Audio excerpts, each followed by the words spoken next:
What's up, everybody? Welcome to the No Scrubs Allowed podcast brought to you by manscaped.com. Head over and enter the word No Scrubs, all one word, in there at checkout and get 20% off plus free shipping on all your below-the-belt manscaping needs. So we're here again. I already did it, but we're already here. And so, Seal, how are you doing, buddy? I'm doing good. Doing great. Just got done watching The Last Dance. Ready to talk some sports. We had live sports over the weekend. So Yes, I'm excited we about did. this one, man. So we've been all watching The Last Dance. We're not going to talk about it. We're not going to do the spoilers right away. But, yeah, we have been having to watch that because there has not been any real sports going on. But there are now live sports. UFC made a valiant effort, and they said, we're coming back. And not only are we coming back, we're coming back on Saturday and Wednesday for the foreseeable future. They're going to be the headliner just throughout the future here, unless people really get into NASCAR. So you watched UFC 249, right? Because I watched it and I didn't pay for it. I know I was an avid not pay for it. So if you guys want to come down on me, I didn't pay for it and I watched it. What? I didn't pay for it either, and I watched it. I fell asleep. Took a little nappy nap. Let's get to this real quick. We did a thing. Mine was a couple days after Travis's, but there was this race for the greatest, either a 2-mile, a 8K, or a 24K in the remembrance of Gigi and Kobe Bryant. And what I really love on the medal is there's 7 additional hearts for the other 7 people who were lost in that wreckage of the helicopter. But just something awesome to do in the downtime that Travis let me know about. And I was very honored and privileged to be able to take part in that. But the old legs were hurting. So I took a bath and watched the first 2 or 3 fights, fell asleep, and woke up right for the good ones. Right. Absolutely. And another cool thing on here is it has the quote from Kobe Bryant that says the most important thing is to try to inspire people so that they can be great at whatever they want to do. So he actually inspired us to run this. I mean, if you know anything about me and Brandon Seal, we liked sports back in the day, but now we're kind of old. And to inspire us to run is very difficult. It doesn't take much to inspire us to go play basketball, for example, or to do a couple of other things, but to just straight up run, even just 2 miles, because that's what we did. We did the easy version, a little self-reflective there. Did. But even to inspire us to run, that's what Kobe Bryant does. So all of you listeners that are actually good friends of ours, you know how much we hate running. So just to have Kobe inspire us in that way, it was really cool. And I'm really proud to have this medal, and I wanted to do him proud. I tried to run even faster than I did. You'll see the time. If you head over to our Instagram at No Scrubs Sports, it'll have our times on there. And neither one of us are proud of our times, but that's the truth of the matter. That's what we did. So maybe on the 1-year anniversary or something, I'll run it again. Although at that point, I'll have not run for another year, and it would be just as bad. But hey, at least that's just a year. I have not just solely ran probably. I didn't have to do it at Penn, Iowa. I didn't have to do it my senior year. So since my sophomore year of high school, I have not just ran to run. Well, because you're younger than me, it's probably around the same time, because 2007 was my senior year in high school, and that's probably the last time I ran was 2007 to run because my soccer coach actually made us run, unlike your baseball coach. But it was Terry. But it was nice to be able to do that. It was a good day outside. The weather's been great. So we really wanted to shout out to Kobe, Gigi, and all those 7 other people that went in that terrible helicopter crash. So whatever we could do to really help that. This is going to hopefully be on my wall back in the back as well. I moved my wrong side. My UCF thing, like I promised you guys I would do. I moved my UCF thing so that you can see it. You can see the Citronaut right behind my shoulder. So all you UCF fans, be happy about that. Yeah, I actually added some more pictures. Oh, nice. But you can't see them. It's hard to tell what they are. The angle is rough. It's just this camera. Like it's just this damn laptop, dude. But tried to spice it up. got a lot of good pictures up here. But yeah, we're trying to get the studios freshened up. For sure. Well, this medal will hopefully be the next edition, and I have a few other things on the pipeline. But let's get into the UFC now. So the first fight, to be fair, don't remember. I don't know if I just got here late or whatever. But congrats to Ryan Spann. I don't know I what do. happened. I want to talk a little bit about that one. Okay, what happened? First off, Ryan Spann is an absolute monster. Like, just a physical specimen. When you look at this dude, he's a freak, bro. He's got the Superman on his chest. Dude, he's huge. He's absolutely huge. And a time where coronavirus is keeping these guys from being able to train the way they normally would. I'm not sure if it's because he's able just to hit the weights that are at his house, but holy crap, bro. This guy is huge. And Sam Smiley Alvey to come out just waving at the crowd that wasn't there and pointing out to the top row people that weren't there. It was absolutely awesome. Sam Alvey is every American dude that loves to drink beer. I don't know if he looks like he does, but he was just waddling around in there with just all fight, dude, and just giving it his best. And ended up finishing on a split decision. It could have went either way. I mean, it was just one of those fights where there's not really too many big moments. Smiley almost knocked out Spann, and Spann got Smiley there in the middle of the third round, wobbling a little bit, and you could tell that they were both gassed.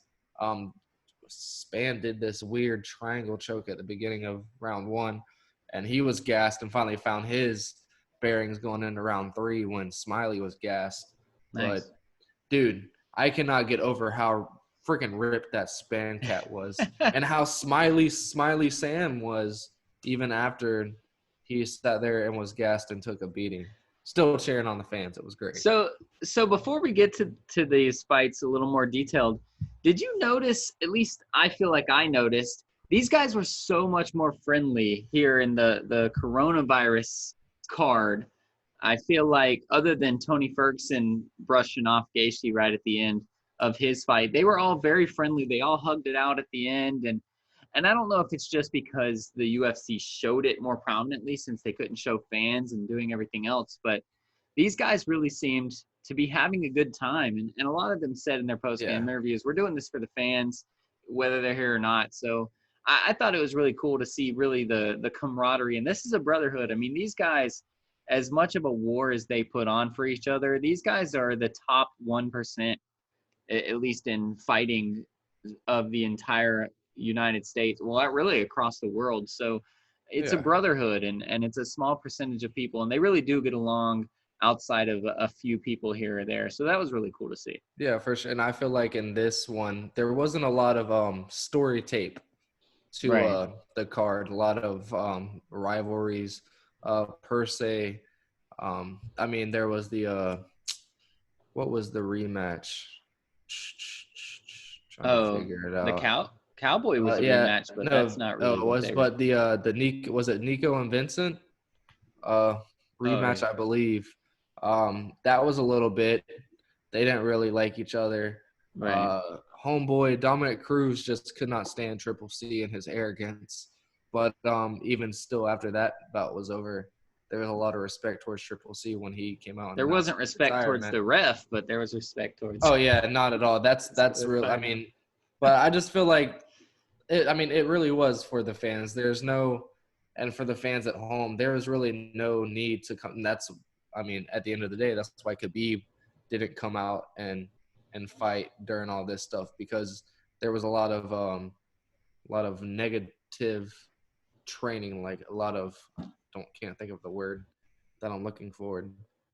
But there was a lot of things that could back their training up with this coronavirus and the red tape of going on with their training and how they were able to train. So for them to come out and do it, it was just strictly for the fans.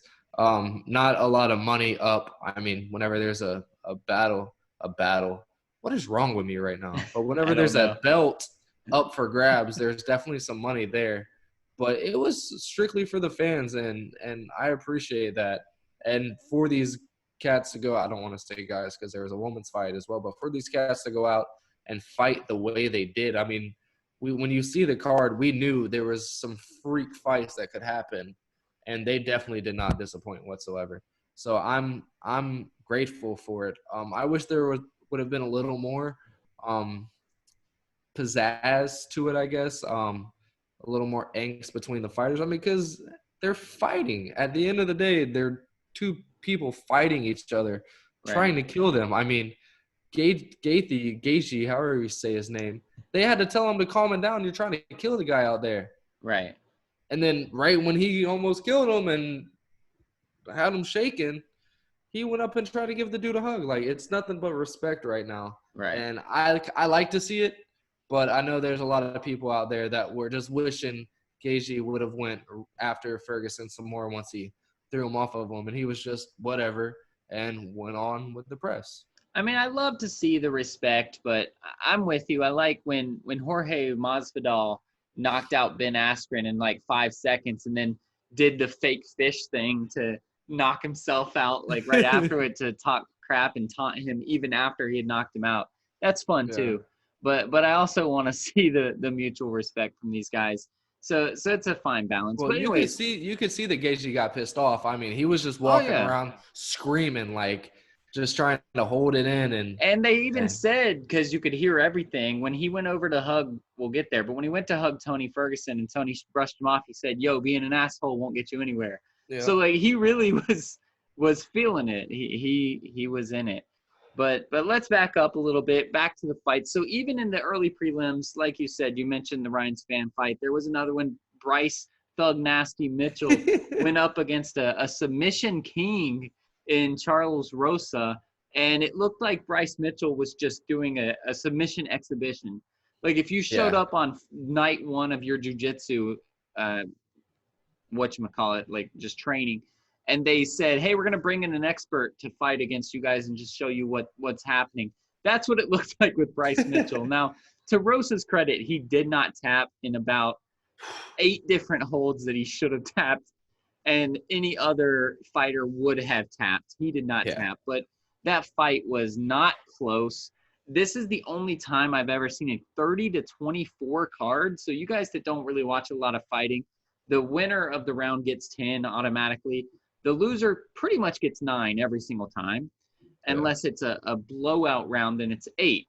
So 3 10-8 rounds makes 30-24. So that means this one judge, it was just one judge, but the other two did have 30-25. But one judge had Bryce Mitchell completely dominating every single round. I mean, is that what you saw too? I saw it. I mean, he looked like he was just putting on a clinic out there. Yeah, I texted you. This guy's a grappling legend.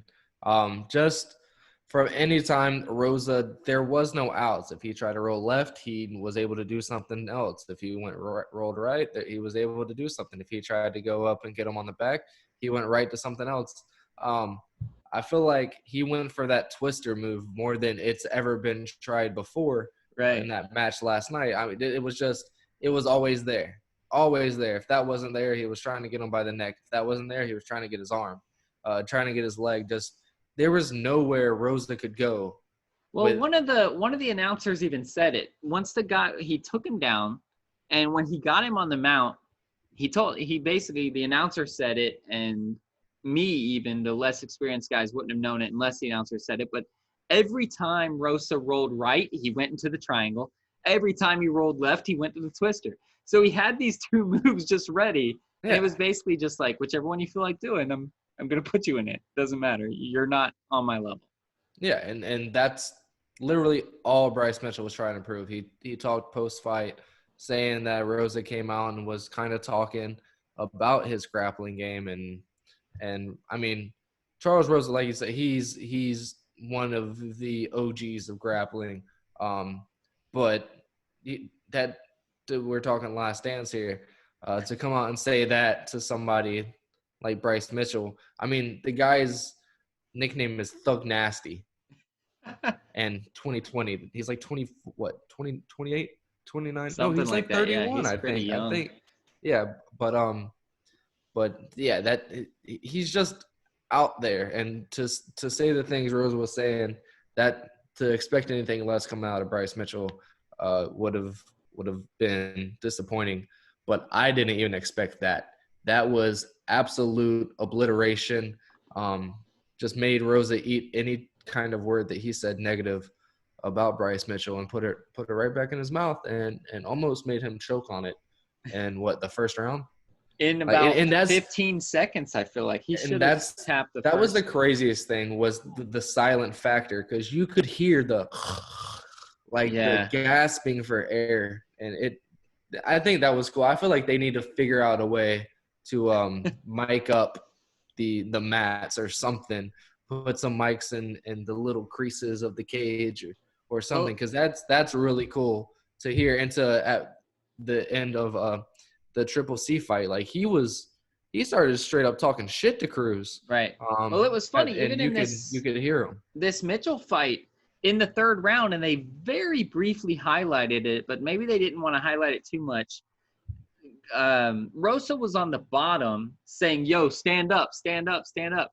And at one point, because they did say like, "Oh, he's telling him to stand up. He's telling him to stand up." And I don't know if it was the judges. I don't know if it was Mitchell. I don't know who it was. But I heard him just go, "What'd you say? What'd you say?" And then Mitchell stood up. And as soon as Rosa went to stand up, he just took him right back down again. It was just like, yeah, all right, I stood up for a second. So that was pretty cool to be able to hear that kind of stuff. And that was really crazy too. They kind of touched on it. Like Rosa was talking about how he was going to let Bryce Mitchell know that he was the submission king, and he was going to let him know that he still, at his age, was going to be able to let this little cat know who's been here, who's still here, and to come on, stand up. That was come on. That was a baby move, to say the least. And and I love that we were able to hear that as fans sitting at home. And we can you imagine how much of that goes on in a match? Just people pleading sometimes. I mean, he was pleading for him to get off. He had been on top the whole match. You could hear Rosa's corner complaining that Mitchell was just sitting on top of him the whole match, and just pleading to get stand up. I wonder, it just makes you think how many in the other 248 episodes fights did people beg for mercy? Yeah, because the only times you see anyone mic'd up is when it's someone like Khabib saying, "Yo, tap out, tap out." Like when he's doing it, you don't see all of the talking that goes on. You just see the fun little sound clips. So that was pretty cool. I really liked that aspect of this. Well, the rest of the undercards, even those two that we talked about, pretty much all the undercards went to decision except for one. So I want to briefly highlight it before we get to the bigger stuff. But real quick, I want to talk. Michelle Waterson got hosed. She should have won. She lost on a split decision. It should have went her way. She won all 3 rounds. No, she didn't. It was even. The one ref or the judge that said Carla Esparza won all 3 rounds was absolutely wrong. But I don't know. It could have went either way. It couldn't have gone all 3 to Esparza, but yeah, it just, I don't know. I feel like she got hosed. She thought she got hosed when the initial reaction. But that's why you don't go to decision, man. That's the entire. That's why they say don't take it to a decision. That's what they say, and that's the only thing that stinks about. I hate 3 rounds. I hate 3 rounds. It's tough, but if you don't want to get those calls, don't take it to a decision. That's just the way it is. And there was, like I said, one fight that didn't go to decision in the undercards, and that was Vicente Luque versus Nico Price. And we knew when they came out that they weren't going to go to a decision, and they actually almost did. They lasted pretty much the entire time, but from snap, as soon as that bell rang, you knew that it was not going to go to decision. These guys came out firing, and you texted me that the difference was going to be that Nico Price has no defense. Yeah. Because they were both able to hit, but Luque did a little bit to block. Nico Price, man, he just comes out swinging. He does not care who's in front of him. He doesn't care fists. Leading with his head, with his kicks. He kept his chin up. Just didn't cover his face. I mean, and that ended up being the factor was his face was leaking, and the doctor said, "Nah, bro." Exactly. I I think he mean, could have made it to, if it was his decision or get knocked out on the mat, I think he would have made it to a decision. But yeah, the doctor had to at that point just be like, listen, bro, we can't. for sure. And And shouts out to Luke. I mean, that was a polished fight he's so from technical. He's so good. a striking perspective. I mean, we just talked about not really much defense, and when they swung, they connected more than they didn't. But his strikes, his kicks, being able to set them up, and his combinations, that dude's going to be a force for a while, for For sure. sure. And to come out and handle Nico the way he did, this was the rematch. He won the last one. Well, he won the last one with a choke, I believe, though. So for them to both stand up and really fight, that's really cool to see. And that's what Nico wanted. That's what Nico wanted. He didn't. He thought that was his best strength to be able to stand up with him and get to him. And I feel like he could have. I mean, he got cut, a really big cut, and that's what stopped it. So maybe there's going to be a part 3. And If it was both up to eyes were Nico to review. closed. Like, we're going to Yeah, talk about a ref a little later, and the ref didn't actually stop this, the doctor did. But yeah, I was fine with this stoppage because it did not look like he could see at all. yeah, His eyes yeah. were shut. Yeah, but he was still ready to go. I mean, it looked there like for a minute they were just letting, They the asked cut. him, and he said, I'm good to go. Yeah, And they he's were going to good. let him And it go. looked like the cut guy was just kind of trying to dry it up a little bit, keep the bleeding down. And then out of nowhere, the doctor said, no, absolutely not. And that was the right decision. I mean, there was, a minute and 48 seconds left in the match. I think But less than that, but yeah, close. you can't. Mm-mm. And who was it whose cauliflower ear got popped? Because that was disgusting. I don't know. That stuff happens all the time. I try not to look at that crap. That was absolutely disgusting. It was in the undercard. Yeah, that one was the only one that did not go to a decision, but it almost did. The other ones did. We talked briefly about Watterson, and as far as I went to a decision, it was really tight. But also there was Alexei Oleinik and Fabricio Verdum, and then Anthony Pettis and Donald Cerrone. Those two fights weren't as impressive. Honestly, I feel like Pettis and Oleinik both I was sleeping won during all those, 3 so rounds. I'll be back. Okay. I feel like they both won all 3 rounds. And while it went to decision, and some people would argue, Verdum had a few nice moves. Cerrone had a few nice moves, but Cerrone's face was beat up. And both of those, like I said, went to the 3rd round decision, but nobody thought that it would go the other way. They were both pretty confident. But then back to the Esparza and Watterson, just while Sill's not here because he wanted to talk crap. That was a good fight. That was a really good fight. And I think, like I said, I think the first 2 rounds were 1-1, and then it had to go to that 3rd round. And I'm fine with the call. I just don't like that it goes to decision. I'm back on the Sparza versus Watterson, by the way, because the other 2 weren't as exciting. And it's just I'm fine with the call. I don't know if you're dying on your hill, but I think it was a close enough fight that there's no argument either way from me. So Yeah, I mean, it was a very, very close fight. Not really too much from either side. I just feel like Watterson did enough to takedowns, punches landed, punches thrown, just always ready for Esparza to shoot in.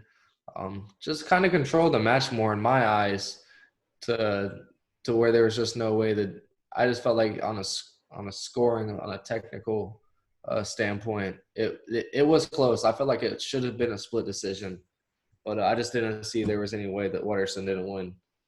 the problem is, in my opinion, and this is what's tough about fights and any sport that's graded this way, is Watterson won the 2nd round pretty handily. But that's 1-0, and that's all you can talk about. Like, nothing that she did, like there's no overlap.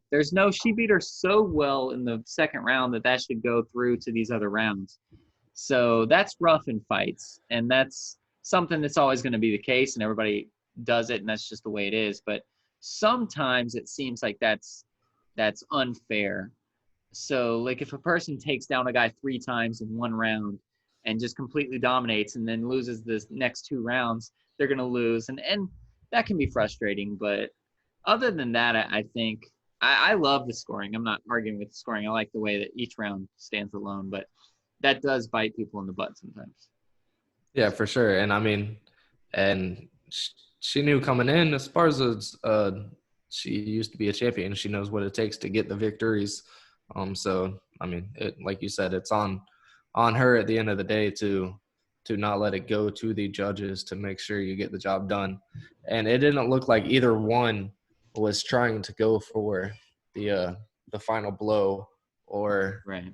for the submission. They were just kind of in there fighting, and that's on Watterson. Exactly. And we're pretty much done with the decisions now. I know you were taking a nap. I just want to say Greg Hardy lucked into another decision. The last decision of the night, Yorgan De Castro manhandled him in the first round, was just chopping his legs up, and ended up Hardy even said in the post-game interview, this was crazy, because of the no fans, he said that he heard Daniel Cormier during his commentary say, Hardy's getting his leg chopped up. He has to learn how to check a kick. And the next kick from De Castro, Hardy went to check. De Castro caught him in the kneecap.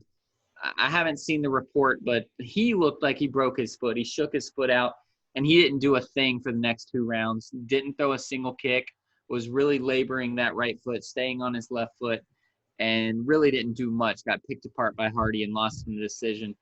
De Castro looked like he was going to be the better fighter, and it's hard when something happens in the first round to really know who the better fighter was, but I think De Castro would have been the better fighter. I'd love to see a rematch here because that was De Castro's only loss, and I know Greg Hardy's going to fight that from the sense of he thinks he should now be moving up, which he should, and De Castro should be moving down, and he should have to earn his right again.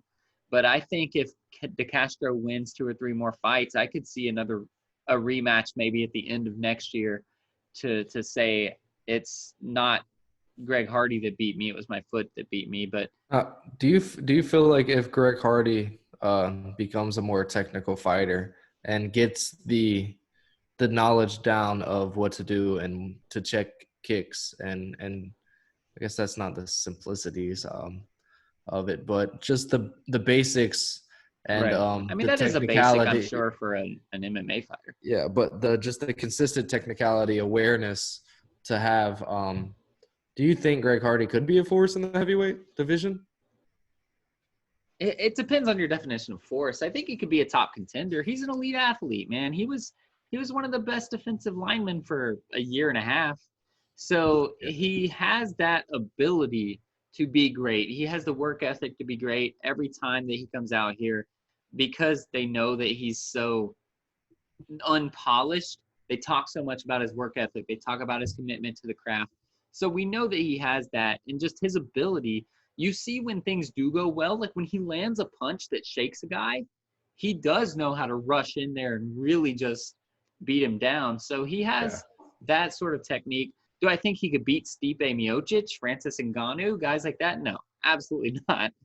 But he could be a top 10 contender. I definitely think he could do that and stay there for a few years. But I don't think at this current, even learning those simplicities, as you will, I don't think he could beat a Stipe Miocic. I don't think he's on that level. But not a lot of people are. That's why Miocic is the champion. So yeah, it's going to be 3 or 4 years before we get to that point with Greg Hardy. But I agree. His trend right now is pointing up, and he seems to be grasping the mechanics that come with fighting, and his whereabouts in the octagon are really good. I slept this one out. I watched the last one that he ended up. I don't know if it was a dirty what happened, but his one of his stuff 2 always losses. has controversy though. Which yeah, is one hilarious. of his 2 losses. But he looked good. He just looked very rough and rugged, and just kind of lost. But man, he's just another one of them freaks, dude. And if he can sneak you, he can sneak you. And if he can get one of them arm bars on you, he's going to be able to get it done. And I just feel like in 2 or 3 years, we're going to be talking about Greg Hardy as one of the top title contenders. And like you say, he's only in that was his eighth Right. bout. And he doesn't have the amateur fights that all these other guys have that they say it's his 8th bout and it's really his 20th. No, that's actually Greg Hardy's 8th bout. Yeah, this is his 8th bout, and to see the growth already from his what was it, whatever their thing is that the first fight he had. WEC maybe? I don't know. No, I forget what it was that they had. He had one amateur that he did, but to see that from now is absolutely night and day. And I can see Greg Hardy being up there and being in the talks in 2 or 3 years when we get to UFC, UFC 315 by that point in time. By the way they're going, we're gonna have 250 on Wednesday. Well, awesome. That's a fight night. That's not UFC 250. That won't be till next Wednesday or next Saturday. But Greg Hardy fought 5 times last year, so that's not out of the realm of possibility for him to fight 3-4 times this year, even with it being a quarantine and not even starting till May. So he'll have at least 20 fights underneath him in 3 years for sure. With the way he's going, and he wants to learn. He wants to get better. He wants to improve, and the only way you're going to do that is through fighting. Is he going to be 18-4, 20-2 at that point in time? We'll see. If luck is on his side and he continues to get better, then the ceiling is his roof. Good reference right there. So, but before we get to all the crazy knockouts, because that was the last decision of the night. But before we get to those crazy knockouts, let's take a break to talk about our sponsors. So if you're listening to this podcast right now, you are still stuck inside your house. It's still quarantine. I think we're getting over it. Like I said, UFC is back. The NASCAR is back. All these places are really going to get to it, and we'll talk about that at the end of the podcast. Some things are back. But right now, you're not back. You're still here. You're stuck with your significant other, hanging out in your house. So I want you to pay attention. Today's sponsor, Manscaped, can help you out, and they can make the most of your time together with your girl in quarantine. Manscaped promotes clean hygiene when it comes to shaving your balls. So it's time to quarantine, Manscaped, and chill.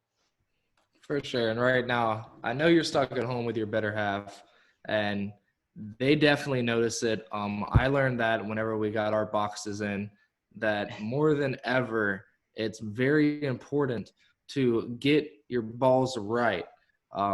You're stuck at home, you're not working, or if you are working, you're working from home, and now more than ever, it's time to get your package right. Absolutely. Manscaped is forever changing the game with their Perfect Package 3.0 Essentials Kit. It has everything you need. It's the perfect tools for your family jewels. It comes with the new and improved Lawnmower 3.0.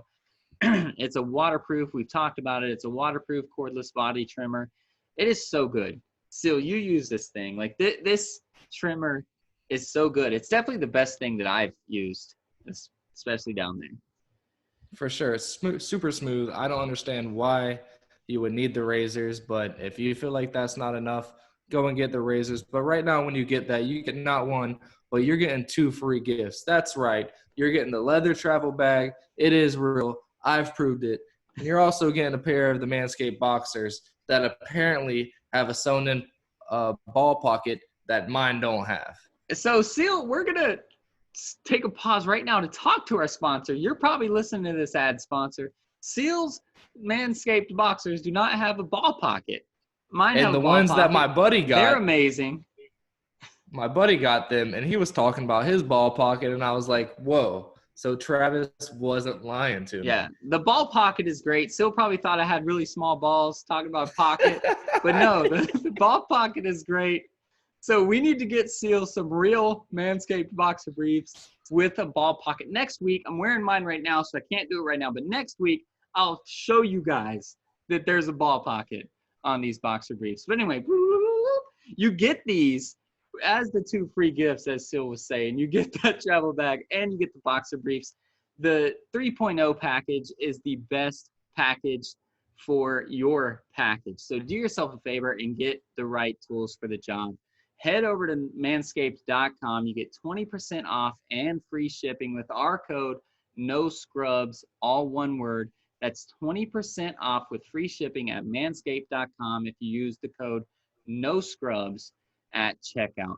Most people are loading up on toilet paper. I lied last week. I went to the store today. There's still no toilet paper. There's paper towels and there's Kleenexes. That's what I got confused with. Still no toilet paper. But I don't care because I'm loading up on Manscaped products. I actually just got another shipment in. I texted Seal about that last night. I'm excited about it. Bought some body wash. Can't tell you guys about that yet. I haven't used it. But I bought some body wash. They do have body wash as well. So help your relationship out during this quarantine. Your partner, your body, and your balls will thank you. Best read we had so far, and I didn't even have it up. Exactly. So now we're done with the decisions. We're now to the real action. This is when the fight starts. This is what we thought was going to happen. This is when the pay-per-view was here. Sorry, Greg Hardy, you were on pay-per-view too, but this is when everybody really cared. And it started with Jeremy Stephens, who loves to talk crap, going up against Calvin Kattar, who is more of just an American-made man. They're both American, but comes out and just wants to fight. And it went down, and I feel like I don't remember enough of this fight. I know that I think you were waking up from your nap at this time. And yes, I was finding the stream. I don't remember enough of this because the next fight that we're going to talk about was 20 seconds of just pure awesomeness.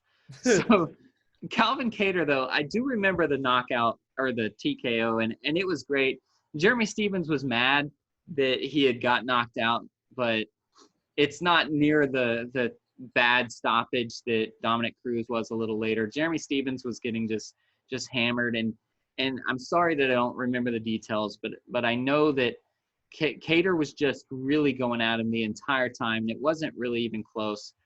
But if you're watching, sorry for both of you guys, but you're not the fight that anybody cared about. It's these final 3 fights.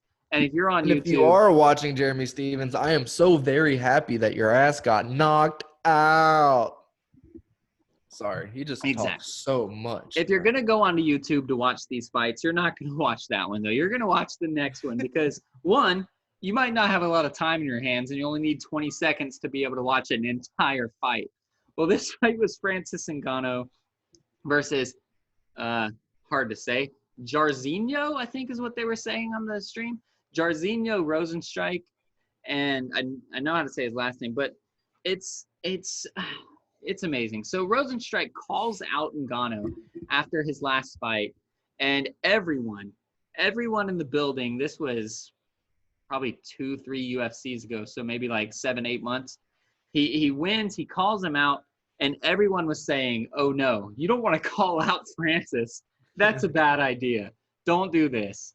Well, Ngannou comes out, and how you were talking about Styles was his name, the guy that's just a body that's just a god that a normal human being cannot work out enough to look like that. That's how Francis Ngannou looks as well, except that he's also 6'4" and 240 pounds.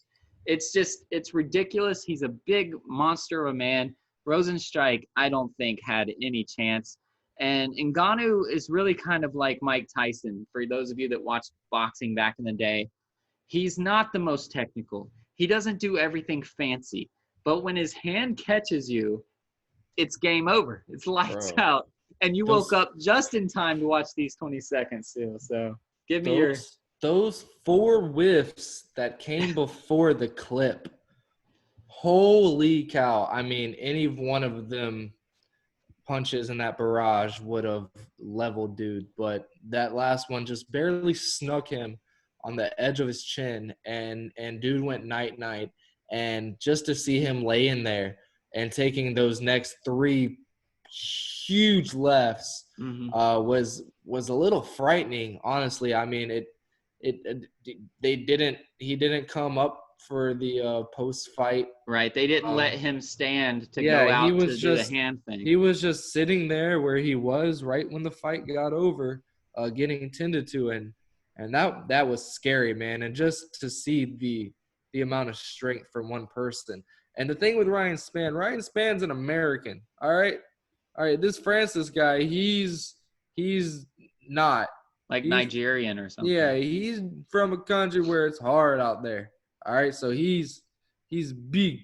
He big man who beat people up for living, and probably so, fights lions and stuff. That's what I'm saying. So for Ryan Spann, it's a little more crazy to see coming from America. He probably fights out of California or something. What does he do? Fight waves? Like this dude probably fights mules for his mom and pop's farm or something in Nigeria.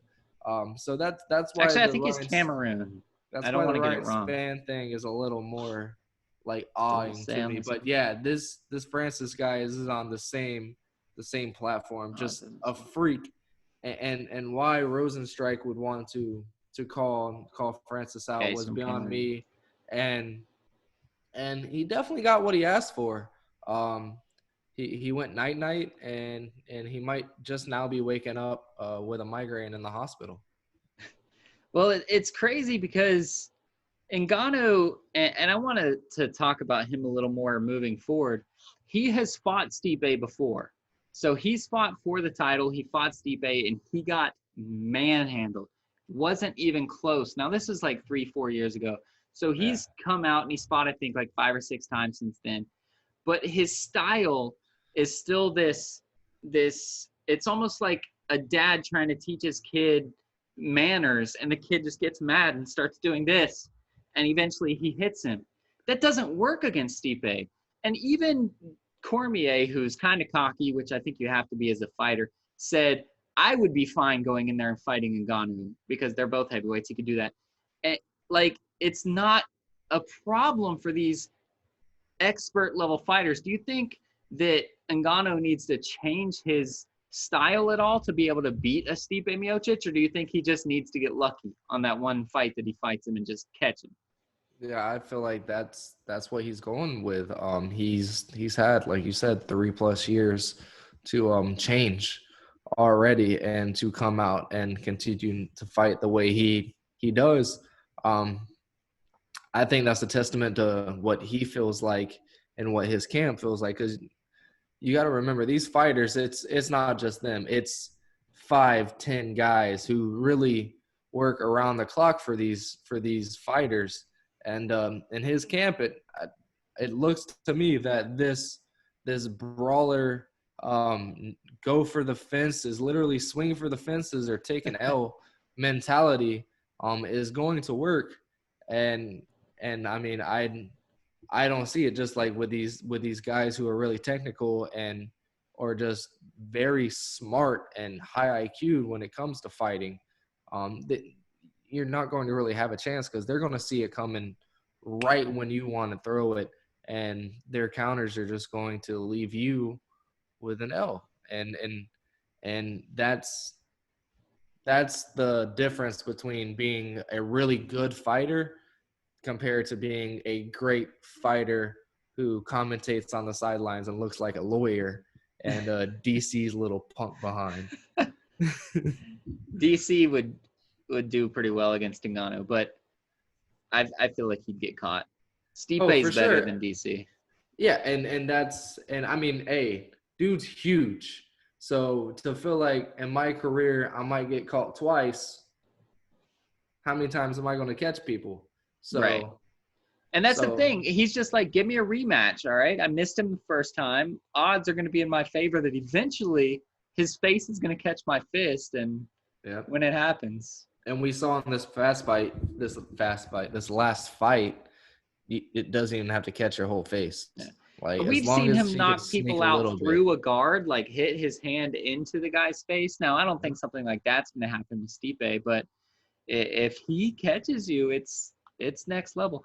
How much money could someone offer you to fight, not a full 5-minute round, let's say a 2-minute round with Francis? Let's say actually 5 of his last 6 fights have been less than 45 seconds. So A Give me a minute. 45-second fight with Francis Ngannou, how much would you be asking for before you signed on the dotted line?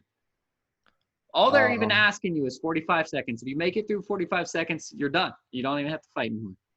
if they will cover the medical cost for post-fight, I would take 250,000. I'm not greedy. All right. I'm not greedy. I mean, I know I'm going to get knocked out within 15, 20 seconds. What would your strategy be? Would you run? Would you try to fight? What would you do? Oh, no. My strategy is go in there, hands covering your head, and kick the shit out of his calf and hope he falls. I am not throwing a punch. I am not covering my face. I'm almost 30 and it's starting to look really rough already. And it's really all I've ever had. So I'm covering this guy up and I'm hoping he doesn't get me in the ribs or catch me hitting myself. That's what he would do. He would hit you so hard in your hand that you'd knock yourself out. For sure. So I'm just going in, trying to stay about 4 or 5 feet apart and get as many calf kicks as I can in there and just try to get through those 45 seconds to collect my $250,000 and come home and find a new place to live. I would pay $250,000 to see that. I definitely wouldn't. I wouldn't do the running strategy. I'm not that much of a girl. I don't even want to say that much of a girl because there's women out there that would definitely go up against this. Yeah, I'd be doing that strategy against Michelle Watterson. Shoot, I'd be. Yeah. Oh, dude, those airstrikes she was throwing just to keep the lanes clear. Home. Oh man, no way. But I don't think I would. My dad would just look down, shaking his, and I don't want that. Right. I'd stand in there. So I'd stand in there. Hopefully it came sooner than later. I don't want to be scared for 45 seconds. I'd rather be scared for 15 and asleep for 10. Wake up 3 minutes later and they just tell you it's over. But I would just sit there and try to go at his calf. Okay. That's strategy. My strategy. Good strategy. I'd run right in, man. Just take that bomb and bam. I'd go in and try to just body shot him like this, make him punch me in the back of the head and get DQ'd. Shoot. He can't get me if I'd run in, I'd turtle up and just run straight at him and then just punch him right in the chest. I'd probably break my hand trying to hit him in the chest, but if he hit me, it would be on the back of the head. And I'm not throwing any punches. I'd be dead, but I'd get the win. I'd be 1-0. And I'd go into the Hall of Fame as one of those like honorary things that they show a video up on the screen at the end of the Hall of Fame. All right, but anyways, so now we're going to get to the main event. Or the co-main events. Sorry, I do want to talk about both. Because one, we have a lot to talk about. So let's actually, we have a lot to talk about with both of them. So Cejudo fights Dominic Cruz. This was going to be a short episode. I know. And I was ready to end it right now pretty quickly, but these two don't have quick things to talk about. This might be the last thing we talk about. But Henry Cejudo fought Dominic Cruz. And Dominic Cruz, I love his attitude. I don't like Dominic Cruz, but I love his attitude of saying, if you're going to be a bantamweight champ, you got to beat me.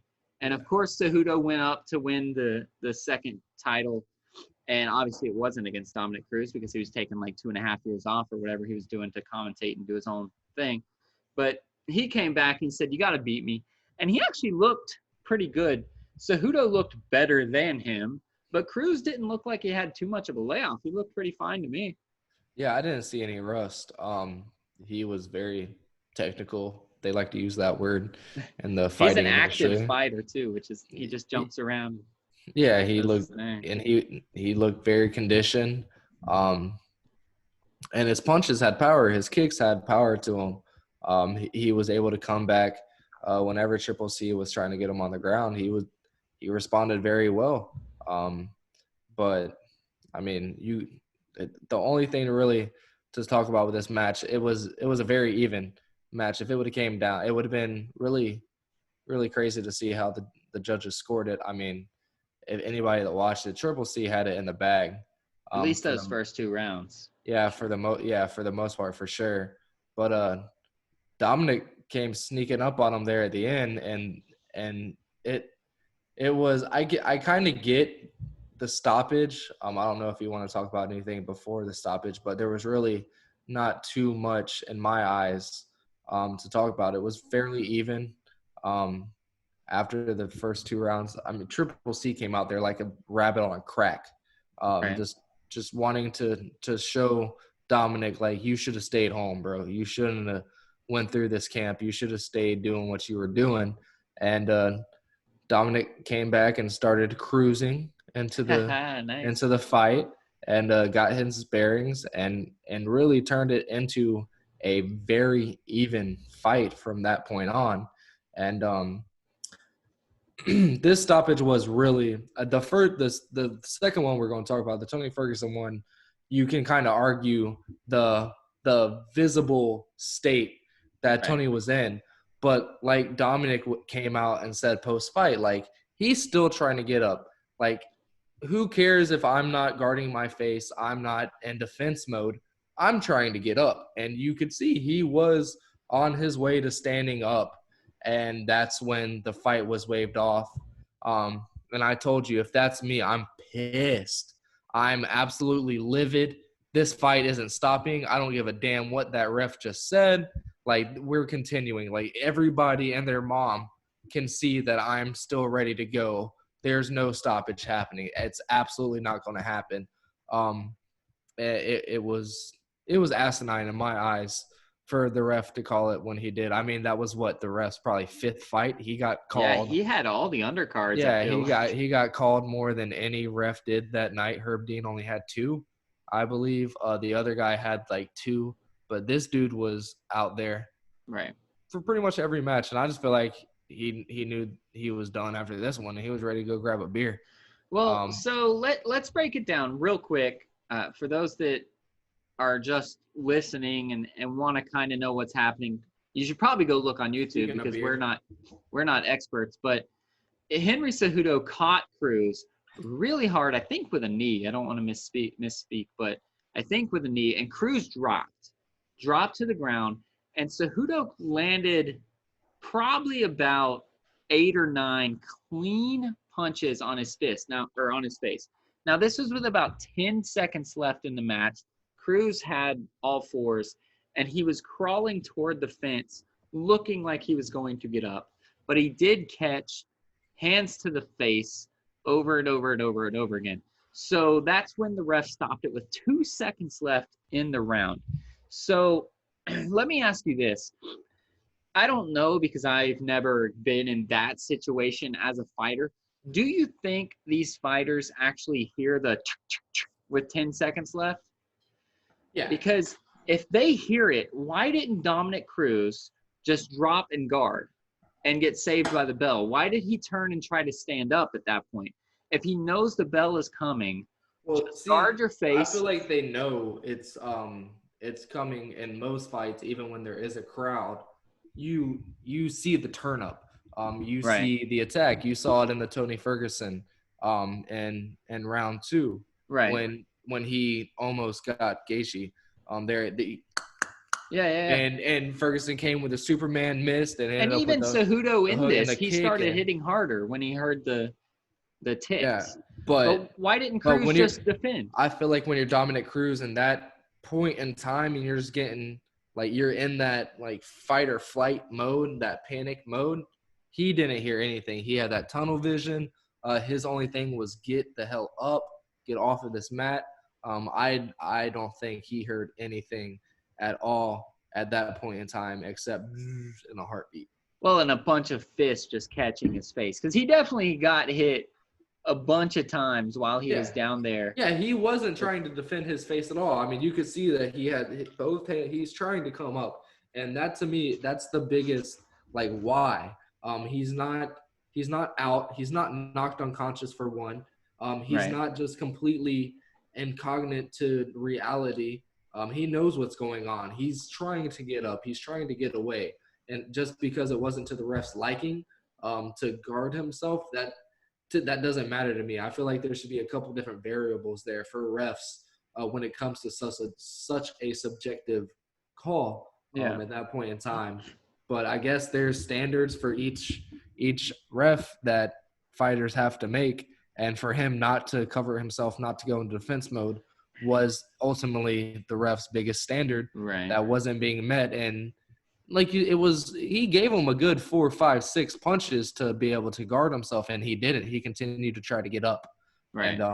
And I feel like maybe just, and again, I've never been in that situation. I don't know what I would do, but maybe just every 3 or 4 punches, put your hand up and then right back down, or something to show that you're aware that you're getting punched. But then Dominic, at the end of the round, or at the end of the fight, they interviewed him as well. And he said, minus the whole I was getting up kind of thing, he said that he talked to the ref, and I know the refs go to the locker rooms before the fight, and he told the ref, do not stop this fight no matter what unless I'm on the ground, like unconscious, getting the crap beat out of me.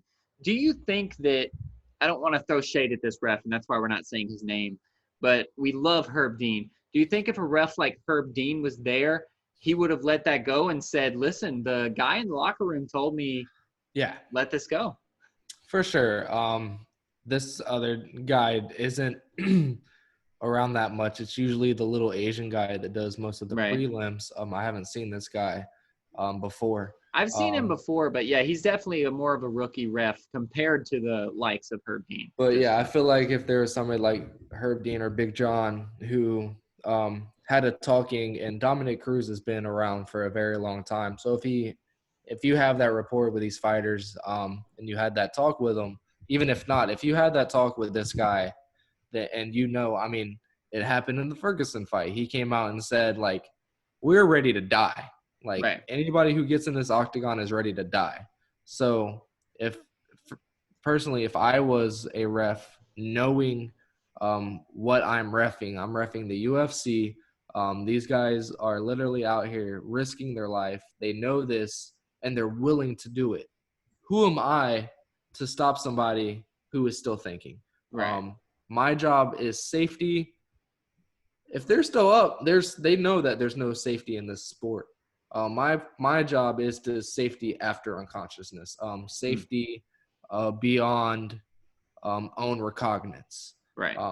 Both instances, I mean, like we're going to talk about more on the Ferguson end, there seemed to be a little less of reality going on the inside of the old skull.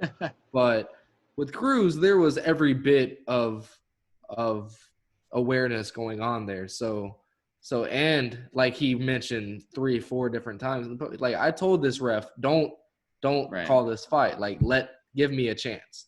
Let me die in this octagon to beat this punk who called me out and who thinks he can sit here and have, like he said, he thinks he can have 2 belts and bite on a gold medal and not have to face me. Like, that doesn't matter. If you don't face me, none of that matters.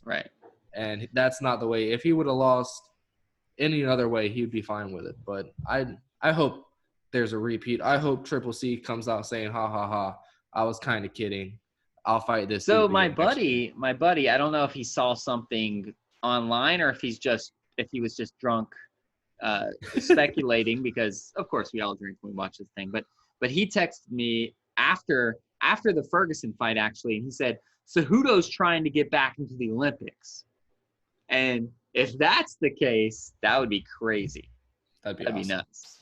But hey, like, I just to put myself on record, I side over the fact that this was too early of a stoppage. But in the same vein, I respect these refs tremendously, and I could not do the job that these guys do. So whatever he saw, I support what he saw, and I don't think that there's an asterisk next to this win or anything like that for Cejudo. But I side on the camp that says, man, that was a little too early. He should have probably seen a little bit more. Yeah, and I hate these kind of fights, man. Especially when they hold such it's not a fight that really matters when it comes to belts. If Dominic Cruz would have won the belt, it would have ended up going to another title fight once he didn't fight again, and whatever it is when it gets expired or however that goes. There wouldn't have to be another interim fight. Yeah, there wouldn't have been a Dominic Cruz. Like, I personally feel like he just wanted to come back and make sure Triple C beat him in order to talk all all the trash that he's been talking. So I feel like that puts that to the side. And I did want to say, because you said if Cejudo comes back. So Cejudo mentioned retirement, and we'll talk about that after this Ferguson fight more in our outro, because I feel like that's a good way to go out on the podcast. Real quick. Do you feel like if Dominic Cruz would have beat him, he would have called retirement? No, absolutely not. 100% no. But we'll give him a shout out, because if he is truly retiring, he deserves a shout out. But we'll do that at the end. So Tony Ferguson and Justin Gaethje was the other main event, the final fight of the night, and it ended up being the fight of the night, the performance of the night. These two guys came out, and we knew, I said it last week, that Tony Ferguson has cardio for days and that he had a strong chin, but we didn't know that he had a chin for days. Justin Gaethje comes out there and did the exact same thing he did to every other fighter. People that he was knocking out in 20, 30 seconds. He landed those same punches on Tony Ferguson. Because Tony Ferguson didn't get knocked out, he landed a lot more of those. And I'm gonna click the thing as we're talking to just see how many. But he landed those strikes, and he landed 143 significant strikes. Gosh. Now, we don't know exactly what those mean, but he landed 100 shots to the head. And we saw that left hook that Gaethje was throwing, 100 shots to the head. I would say probably 45 to 50 of those were really solid shots. You mentioned it at the beginning of our podcast that his corner said, stop trying to kill him every time. Gaethje was throwing big punches. Ferguson did not budge. Didn't even look to flinch until that fifth round. A little bit before the stoppage was called, he kind of looked a little wobbly, but he was taking punches for 4 solid rounds and did not even look like he got punched. Really was just continuing to walk forward. It was nuts this fight. The only time he really showed any kind of vulnerability after a punch was that left hook. No, it wasn't the left. It was the right hook on the temple that wobbled his legs. Other than that, he was just eating them. Chin of the century. I mean, if it's ever brought up when it comes to strongest chins and fighting, boxing, MMA, you have to have Tony Ferguson there after that performance he put up last night. I mean, I know he lost, but holy cow, did he get so much respect from me as a fighter. I absolutely cannot stand Tony Ferguson. I cannot stand the cockiness, the mouth that he has. Right after the fight, just to push Gaethje off after getting whooped, for that to be his natural instinct reaction is just fuels the fire for me not to like him. But nothing but respect after that showing he put out last night. So many times he should have got laid out. Anybody, and I don't care who it is, probably other than Khabib.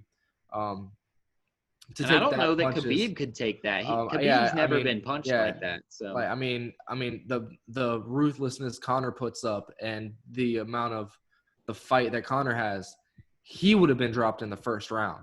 Like there's no arguing with that. I say that with absolute certainty that the way was it Jason, whatever his first name is, Justin was throwing those punches last night.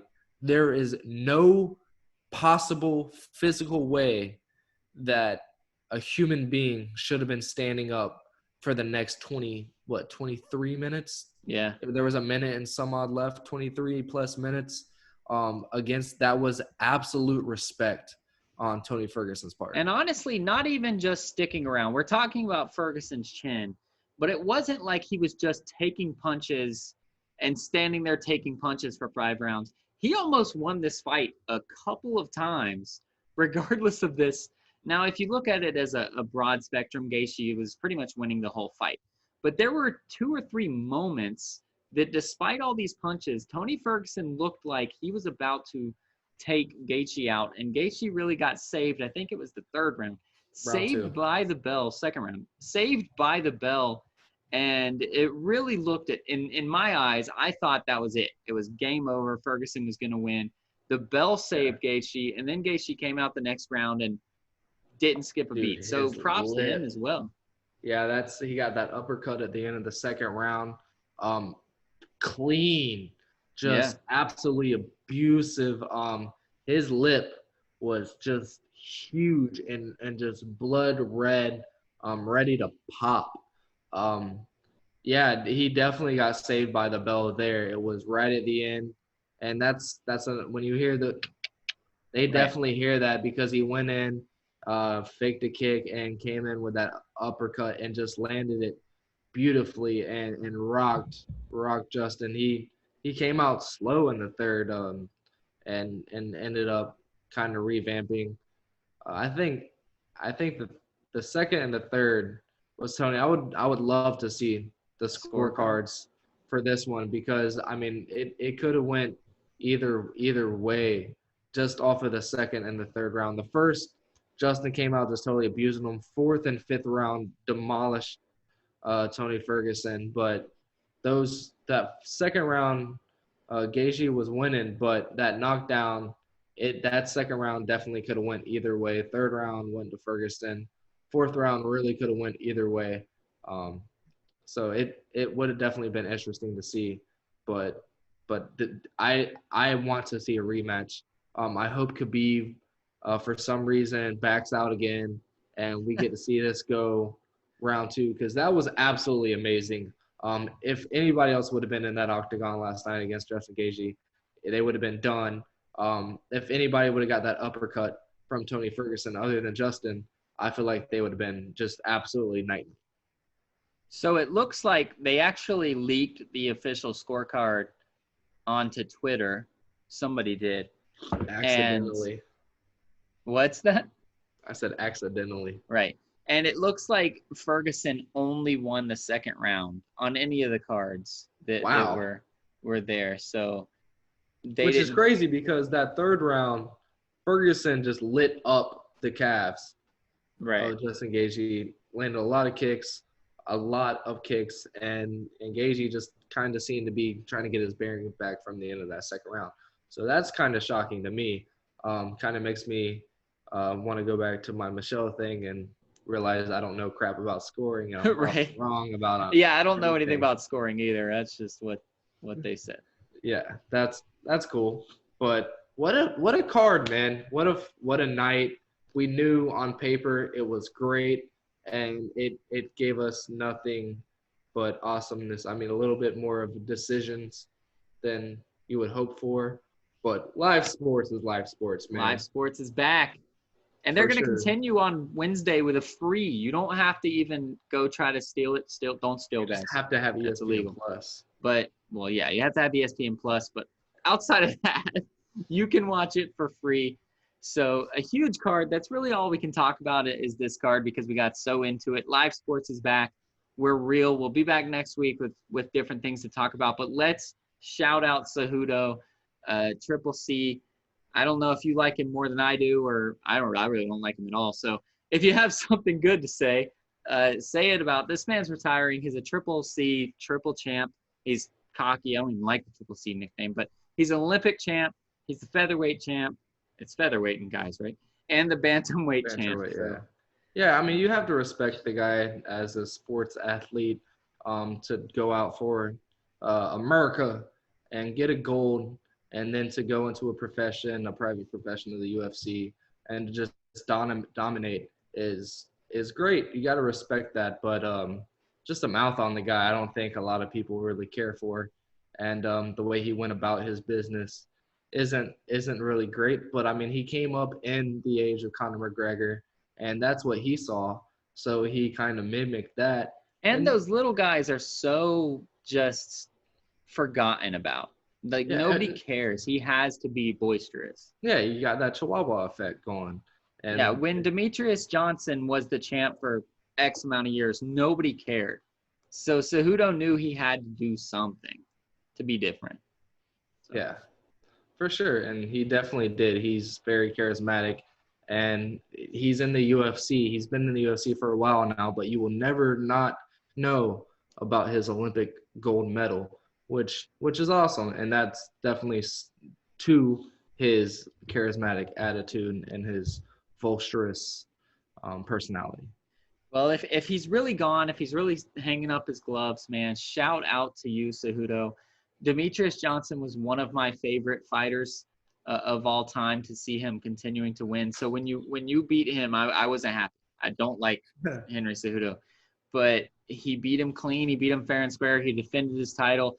He jumped up to bantamweight, got that title, now has defended that. So he's proven his worth. If he wants to step out now, all props to him. So, I mean, we're going to have to say it, man. We're going to have to say, be like Henry Cejudo. Oh, that sucks to say. But be a stud, not a scrub. Damn, bro. Ugh. We had a lot to say about the UFC. Yeah, we did. We're going to definitely have to come out on like Tuesday or Wednesday with like a mini.